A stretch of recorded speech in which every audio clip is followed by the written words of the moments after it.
yesterday in Florida, and that came up. Here's part of the conversation. Iran gets together with Saudi Arabia through China. And China's taken over. And China, I heard a couple of people say, well, the dollar will never lose the dollar standard. Are they kidding? China wants to change the standard, the currency standard. And if that happens, that's like losing a world war. We'll be a second-tier country. We'll literally be a second-tier country if that happens. Now, you're losing Brazil. You're losing Colombia, South America. You're losing Iran. You've lost it. You've lost Russia. And if you haven't lost them yet, you're going to lose them. China's on the yuan, so China's gone.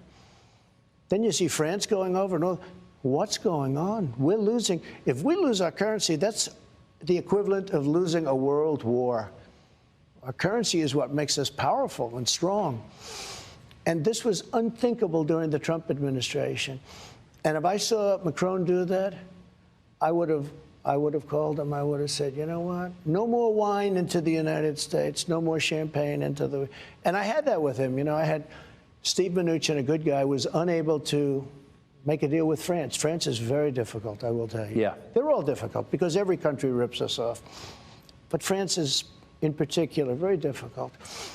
And you probably heard where they want to charge American companies substantial tax to do business in France. So I had Mnuchin working on it and other people working. They were unable to do it. They called me back. This for a couple of months. They could not do it. I said, let me have Macron. Got him on the phone. I said, listen, I understand you're going to tax American companies for doing business in France. Here's the story.